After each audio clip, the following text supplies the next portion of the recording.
I spent nearly 10 years saving every dollar, every cent, through exhausting overtime shifts and weekends without rest. And yet, in less than a minute, it was all gone, without a trace. I wasn't robbed, nor was I scammed by a stranger. The culprit was the person I once trusted most. And worse?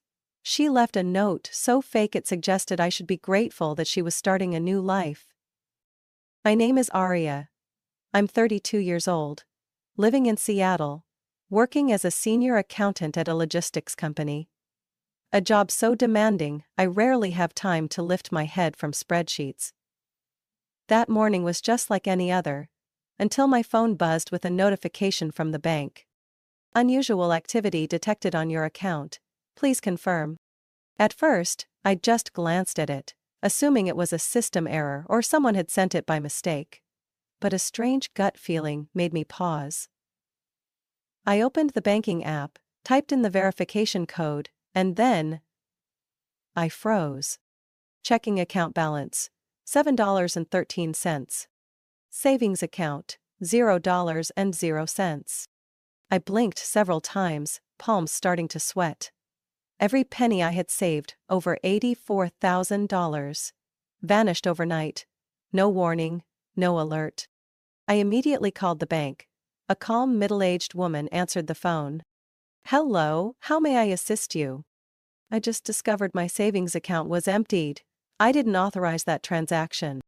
She asked me to verify my identity, then spoke more slowly and carefully. "The transaction was made through online banking at 3:42 this morning. And the person who made it is the co-owner on the account." It felt like being punched in the chest. Co-owner? There was only one person ever linked to that account. My mother. Back when I was in college and needed her to help verify finances to open it. Later, I tried several times to remove her access. But every time I hesitated. She was my mother after all.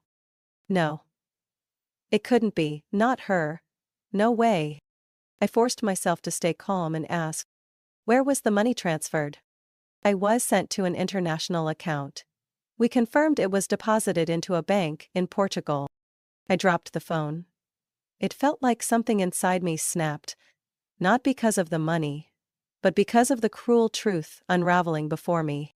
I stormed out of the office, not even sure what I told my manager. I drove home, to the small apartment I bought 2 years ago after years of scrimping. I needed to be sure. I needed proof for what my logic already knew, but my heart refused to accept. My mother's apartment was about 15 minutes away by car. She moved to Seattle from Florida 3 years ago after her second divorce, and I helped her settle everything, from housing to applying for assistance. She said she wanted a fresh start. I believed her. I even helped pay off her credit card debt. I used the spare key to open her apartment. The one she insisted I have, for emergencies. Inside was quiet. Everything was in place, the fridge was empty. Only a letter sat on the kitchen counter, folded neatly, my name written in her familiar cursive. I opened it. "Dearest Arya, I'm sorry for leaving like this. I need a new opportunity, a new life, and sometimes that means letting go of the old. Please forgive me. One day, you'll understand. Love. Mom." I crushed the paper in my fist, lips trembling with anger, pain, and disgust. A new life? What about me? What about the years I worked myself to the bone, gave up vacations, dreams, only to be betrayed by the woman who gave birth to me? I collapsed onto the floor, back pressed against the cold fridge. I hadn't even processed it all when my phone buzzed again. An email. From HR? Confirmation: Arya Morgan is on an unpaid personal leave, request from.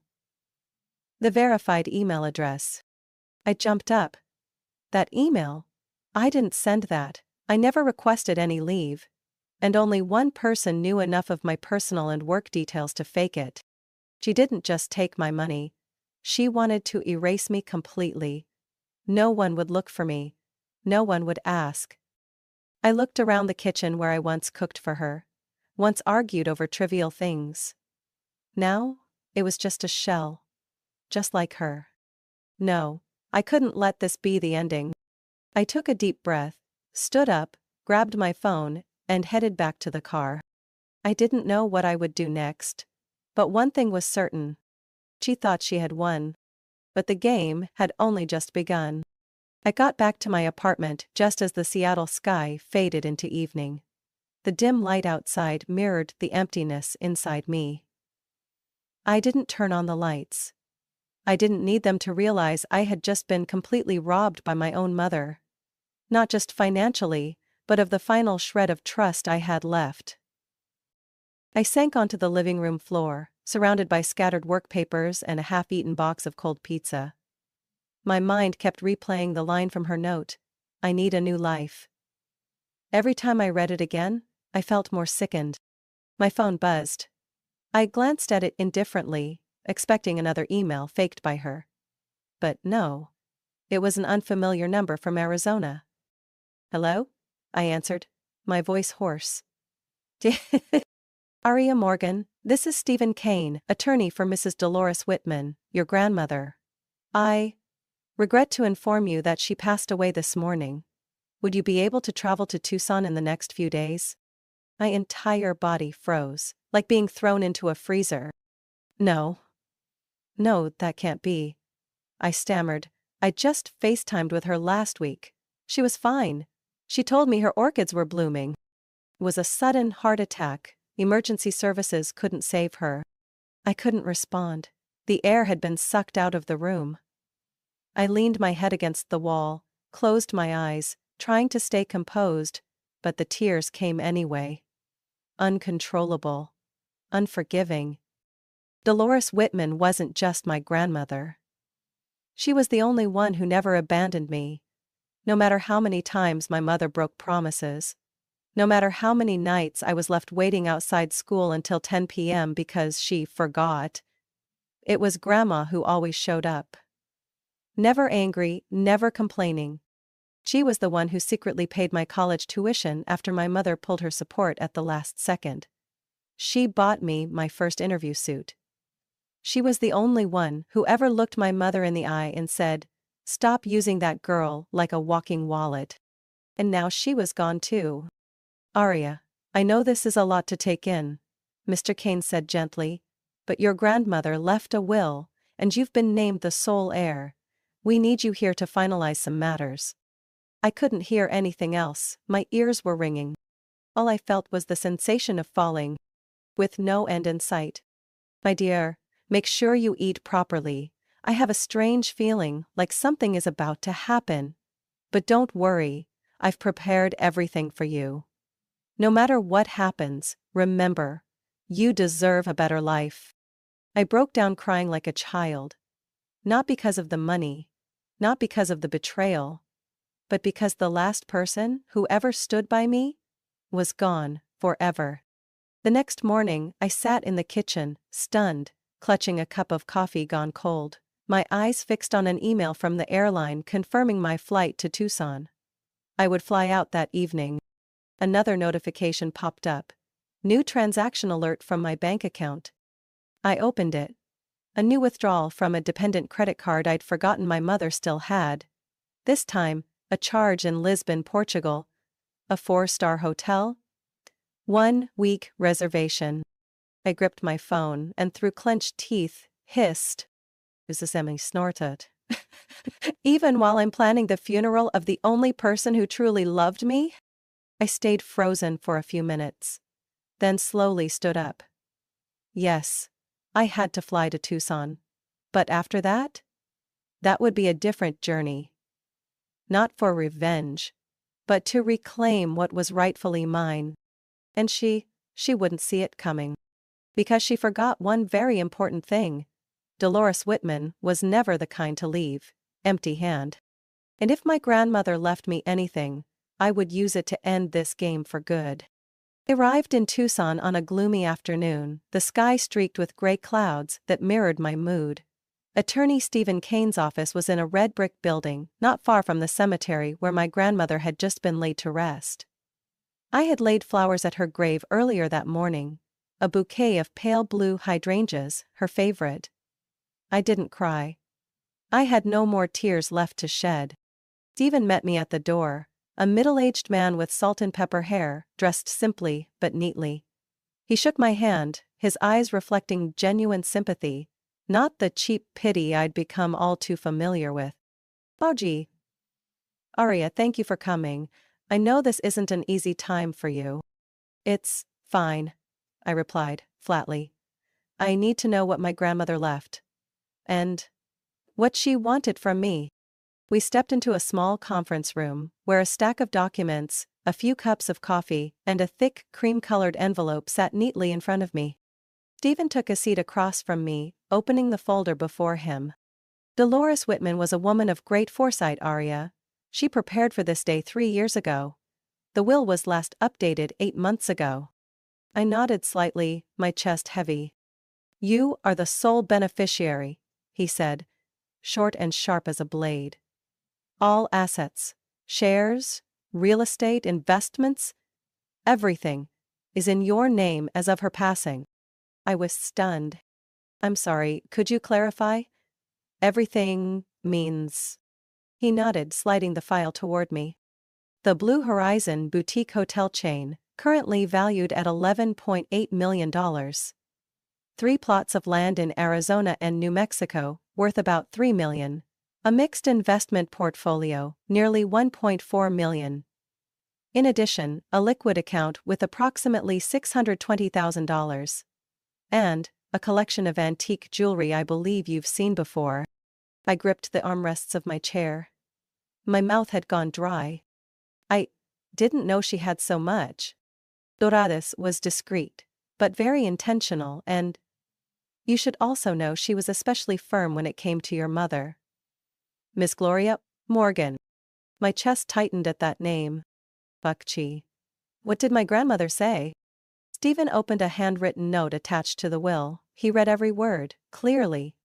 I, Dolores Whitman, deliberately and with full awareness exclude my daughter Gloria Morgan from any inheritance, because I believe she has spent her life abusing the trust of others. She has had more than enough, from me and from others. She deserves not a single cent more. I clenched my hands under the table. My grandmother really wrote that? In her handwriting, then signed. There's also a video verification. I exhaled deeply. My emotions were a tangle of shock and sadness. I had always known my grandmother saw through my mother's facade, but reading those words still pierced my heart. Stephen slid the envelope toward me.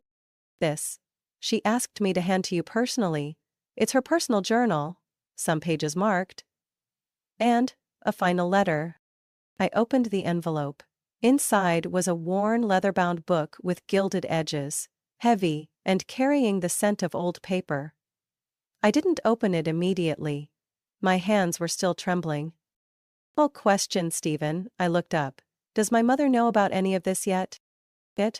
He hesitated. I received 3 calls from an unknown number over the last 2 days. The woman identified herself as Gloria Morgan, demanding her rightful share and threatening legal action if excluded from the will. I recorded all of it. I scoffed. The sound cold as metal scraping over ice.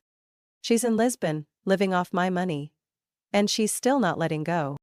Stephen looked at me with weighted eyes. Arya, your grandmother left you more than wealth. This isn't just an inheritance. It's an opportunity. You could stay silent, live in comfort, sever all ties. Or I could give my mother a taste of what she's spent her life dealing out. Consequences. He said nothing more. I stood, journal and documents in hand, thanked him, and walked out of the office. On the way back to the hotel, I opened the journal. A page was marked with red ribbon. I flipped to it. Dearest Arya, if you're reading this, then I'm gone. But I've watched you grow into a strong, kind, and unwavering woman. Traits your mother tried to extinguish. I didn't leave you wealth. I left you freedom. Freedom from manipulation, from the burdens your mother always placed on you. But remember, Don't let anger rule you. A snake is most dangerous when it thinks it's winning. Don't sever the tie too soon. Let her walk into the trap she built herself. I closed the journal, hands clenched. I knew exactly what I needed to do. And this time, I would be the one leading the way. I sat in the lounge of the small hotel in Tucson. My grandmother's journal laid open in front of me. The page marked with red tape still there like a slash straight across the palm. I had read that entry dozens of times in the past 24 hours, and each time it became clearer. My grandmother hadn't just left me an inheritance, she left me a strategy. A way to end it all, not through rage, but with the same cold, calculated intellect my mother once prided herself on. Don't cut her off, Arya, I whispered, as if speaking to my grandmother. Let her walk into the trap herself. I opened my laptop, logged into my personal email, and typed a sweet-sounding subject line. Something we need to talk about, please read carefully. The message was short. Mom, I know about everything. But I also know you did what you did to chase a better life. I understand that, truly. Grandma left me quite a lot. And I don't think it's fair to keep it all. I want to share a portion. If you truly want to start over, I'll send you a plane ticket to Seattle. We can talk there, really talk, one last time. Arya. I didn't hit send immediately. I needed to stage everything before casting the bait. 3 weeks later, I officially took ownership of the entire estate, including the villa on Bainbridge Island, which had been Grandma's favorite retirement spot, and the penthouse in downtown Seattle my mother had coveted for over 10 years. The penthouse was the perfect golden cage, luxurious, expensive, and full of things my mother would never be able to control. I hired Ryan, a security specialist and former military, to install hidden surveillance throughout the unit, from the safe to the jewelry cabinet, from the laptop to the landline phone.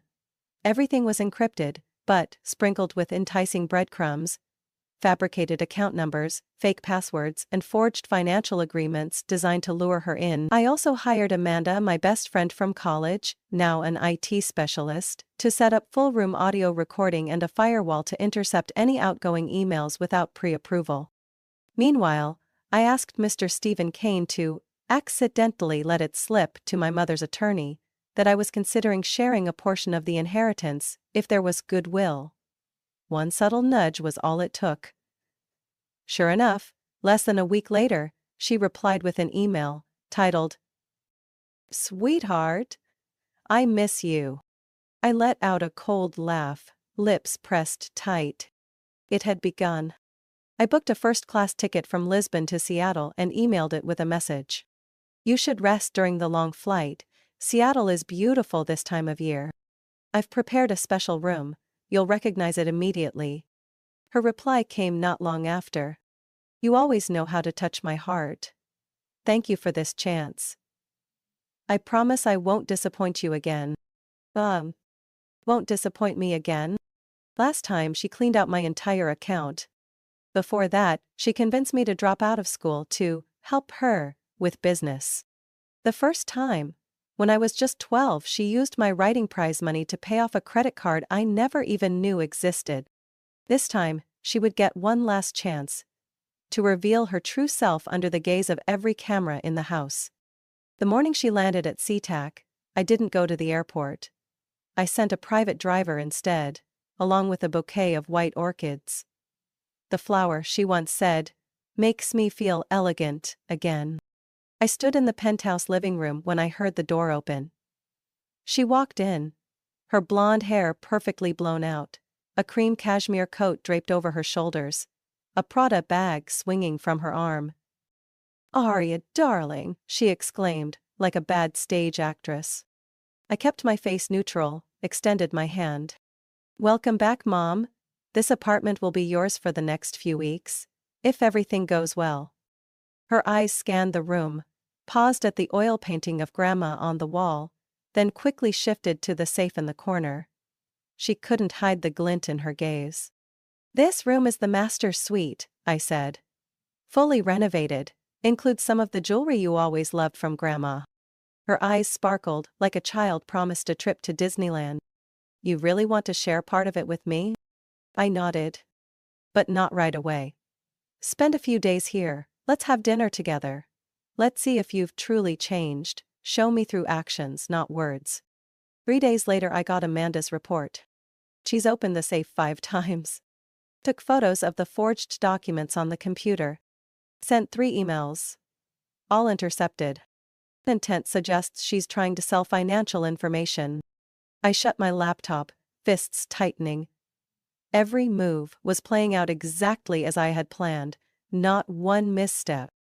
She believed she was on top of the world. But I knew. The trap had already snapped shut. The screen glowed before me in the dark of my private office, where only the sound of Amanda's typing echoed. She was operating the entire surveillance network from the security room beneath the penthouse. A place my mother had no idea existed. Every time she opened a drawer, tested a password or flipped through a page, every motion was recorded. Clear down to the smallest flicker of her eyes. I leaned on the desk, eyes fixed on screen number 3. The one showing the camera angle inside the master bedroom. The room she had once dreamed of. And now, it had become a glittering glass cage, trapping the true nature of that woman inside. She's opening the safe again, Amanda said softly, her mouth curling slightly, almost with contempt. I nodded, clenching both hands. The 8th time in less than 48 hours. Inside was a set of high-quality fake diamond jewelry, detailed enough to fool the average eye. Placed beside fabricated stock transfer agreements, stating figures up to $8.3 million, and the name of the firm my mother once desperately tried to join, a decade ago. She doesn't suspect anything? I asked, eyes still on the ceiling-mounted corner camera. Amanda shook her head. No, she thinks she's winning. She's already started sending document photos through anonymous emails, but everything's routed straight into my filter system. On screen, my mother pulled her phone from her purse and quickly snapped pictures of each page. Her face lit up with excitement. Just like the day I caught her lying to Grandma faking illness to squeeze out college tuition for Arya. Which I later discovered was spent paying off Vegas gambling debt. She already sent them using a VPN, Amanda added, but it didn't get past our firewall. I'm backing up everything to an external drive too. You have the data logs? Every second. Every photo. Every time she opened the safe. I took a deep breath. But the relief never came. What I truly felt was emptiness. Like standing at the edge of a skyscraper, knowing you could push someone off, but unsure if you'd feel any lighter after. For the next 3 days, I let everything unfold just as she hoped. Each morning she wore expensive dresses from the closet, all tagged with RFID sensors. Every time she removed jewelry from the case, Amanda received an alert. In the evening we dined together in the grand dining room. I cooked, and she talked animatedly, as if her 3 weeks in Europe had just been a lovely dream. She spoke of upcoming investment opportunities, and old friends eager to help her rejoin the financial world.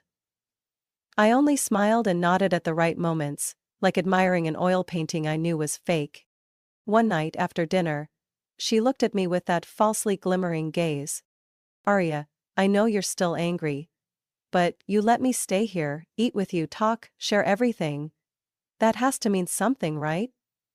I replied, voice calm like wind brushing a glass window. It means I'm watching. Her eyes faltered for a split second, then she burst out in a light laugh. You've really grown up, I'm proud of you. Not because I'd succeeded, I thought. But because I had learned to control the game. Just like she once did.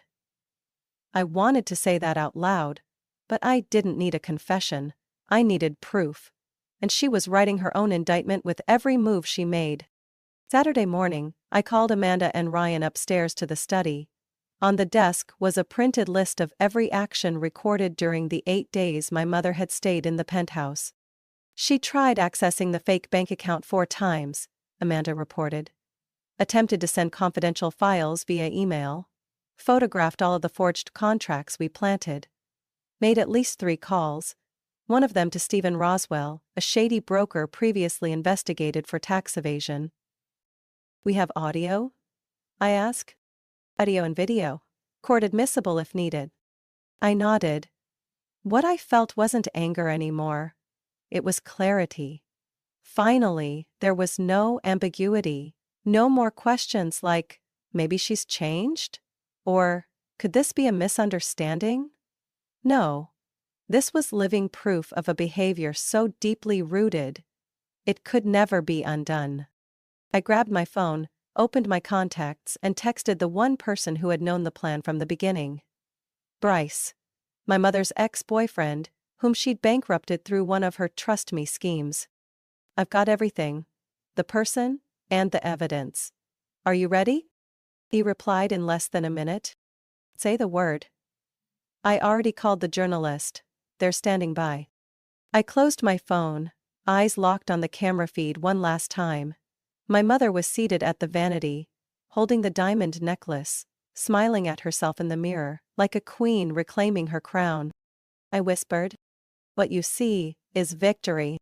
What we see is a conviction." And I was ready to announce the verdict. Viridian Oak was where Seattle's financial elite gathered. Not loud, not too public, but discreet enough for million-dollar handshakes to be exchanged over filet mignon. It was also where my mother chose to host her strategic lunch, with 3 potential investors. Tempted by the very same fake contracts I had planted in the safe.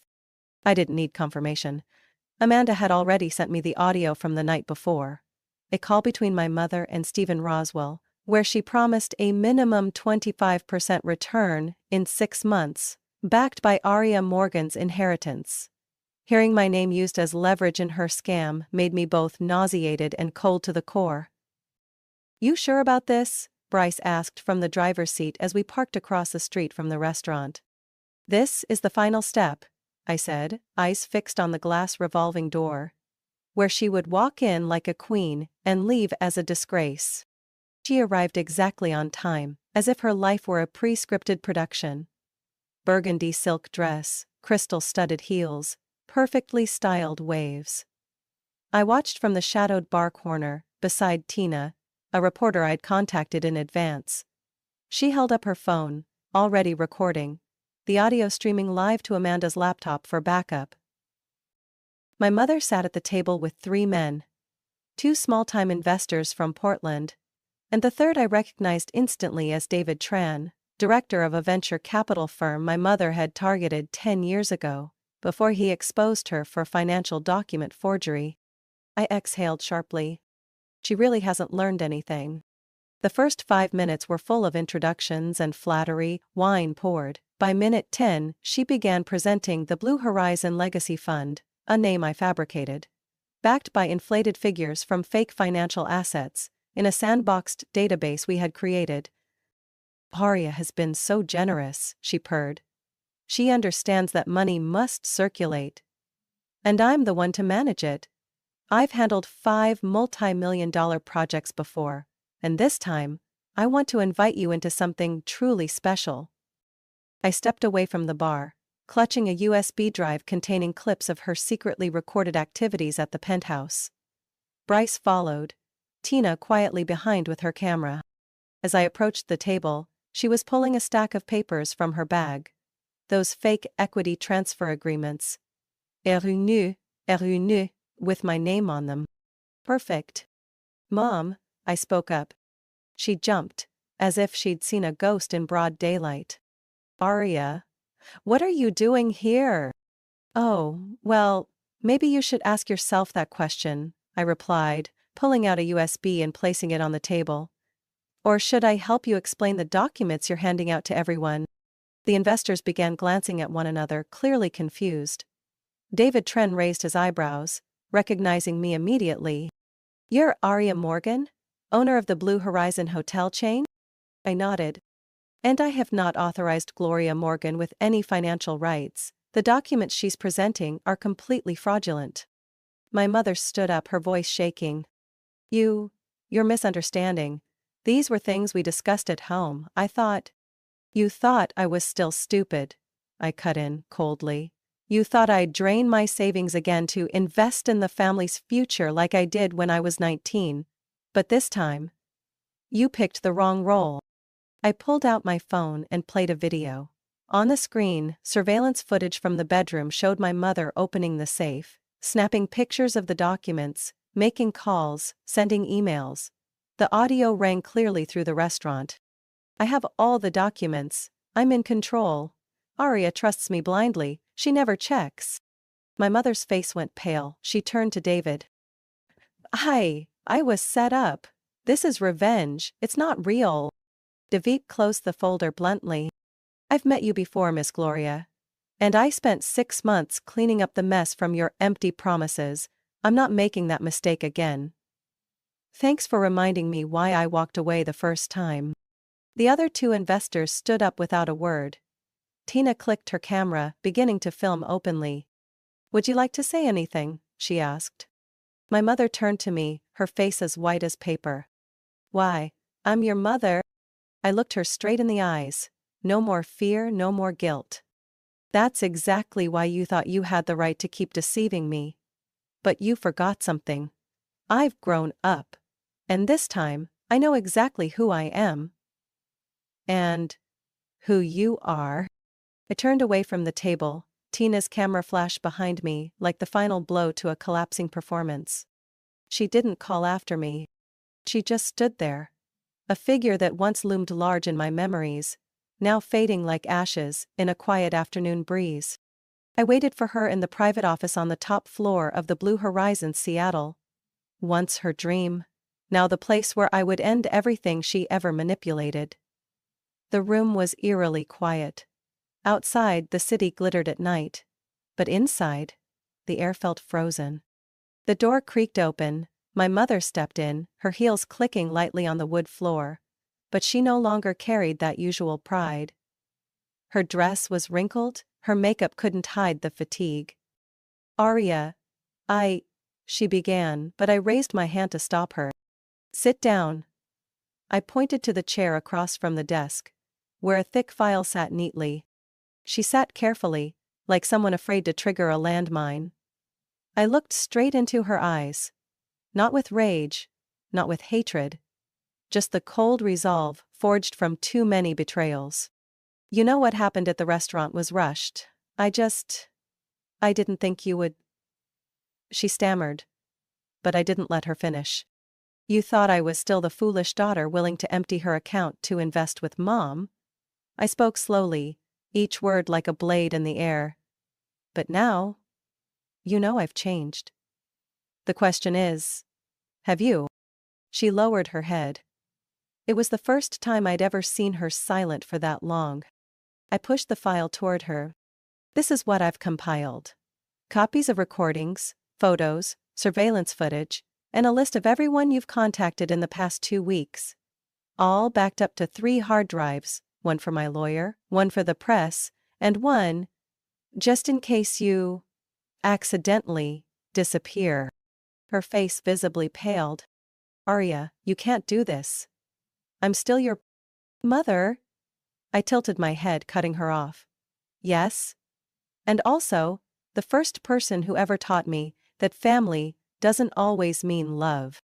I pulled a thick envelope from the drawer and placed it beside the file.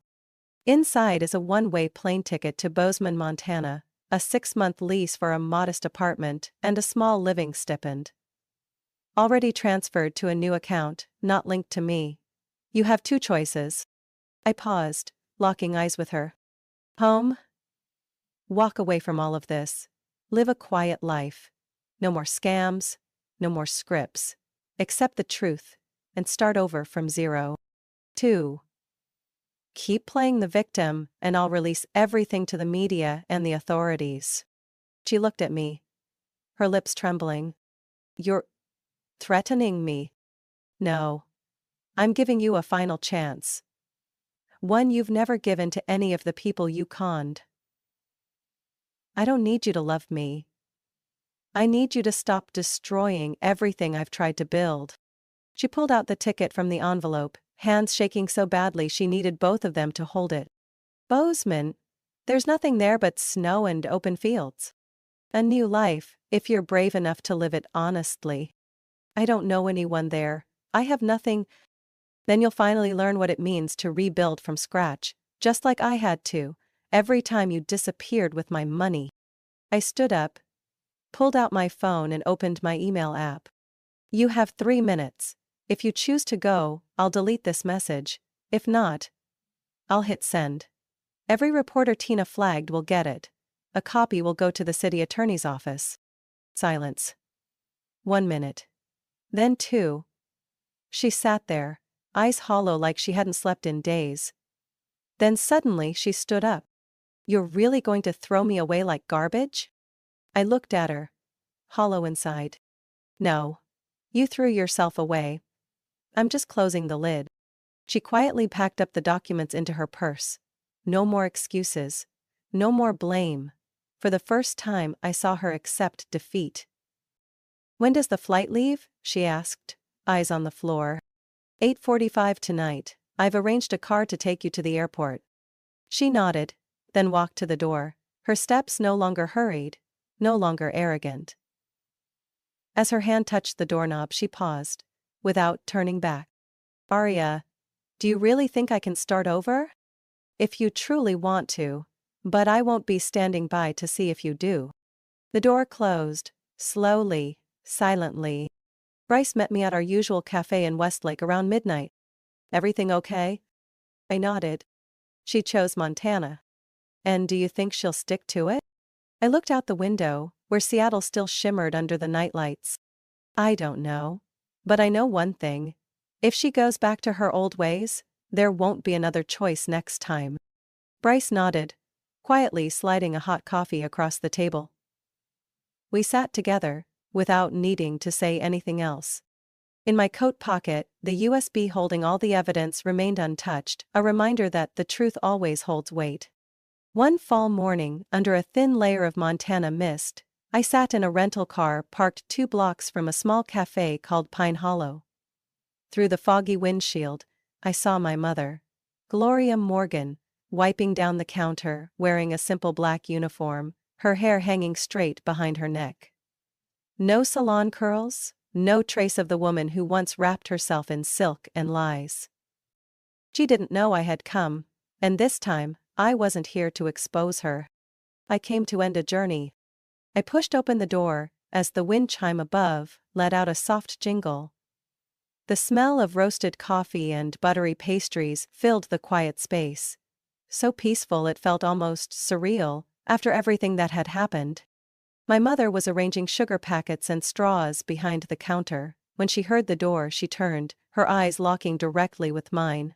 A flicker of shock crossed her face, then she exhaled softly, steadying herself. Arya. Mull black coffee, no sugar. I cut in. Not sharp, but firm enough. She nodded and awkwardly stepped behind the counter. I sat at the bar stool by the window, quietly opened my bag, and pulled out a faded velvet box. When she set the cup in front of me, I slid the box toward her. Open it. She hesitated, then slowly lifted the lid. Inside was Grandma Dolores's silver mirror. The one piece she never let anyone touch. The one my mother had tried to steal twice. It's the real one, I said. Not the one with the camera. Tears welled up in her eyes. You've kept it since Grandma passed? Yeah. But now, I think she'd want it back where it belongs. She gripped the box tightly, saying nothing. I pulled a slim folder from my coat and placed it on the counter next to the coffee. This is my only condition. Condition? She asked softly. I've created a fund, the Whitman Redemption Fund, to compensate the people you hurt. The ones you lied to, stole from, and left broken. I contribute 5% of Blue Horizon's monthly revenue. You will contribute 20% of your paycheck each month for at least 3 years. No skipping. No excuses. She looked at me, lips pressed into a line. Is it just about money? No. I looked directly at her. It's about responsibility. And your one chance to do what's right. Not to be forgiven, but to be forgotten. With dignity. A soft breeze tapped against the window. She nodded, like the years of running had finally surrendered. I've tried, Arya. Every day. Waking up at 5, cleaning bathrooms, wiping tables, hourly wages, no schemes. At first, I didn't think I could take it. But each dollar I earned felt clean. I nodded slightly, but didn't smile. No one asked you to live clean to be acknowledged. I just don't want to read about you in the news one day under a fake name and another fake deal. I won't. Her voice trembled. I've lost everything, Arya. And maybe that's the best thing that could have happened. When you have nothing left to hold on to, you finally see what's worth holding on to. I placed a small envelope on the counter. This is your first month's contribution form. All you need to do is sign. Amanda already sent a copy to the auditors. She picked up the pen, her hand still shaking. Signed. One simple name. Gloria Morgan. No embellishments. No aliases. Thank you, she said, eyes still avoiding mine, for giving me this chance, even though I don't deserve it. I stood up, lifting the coffee.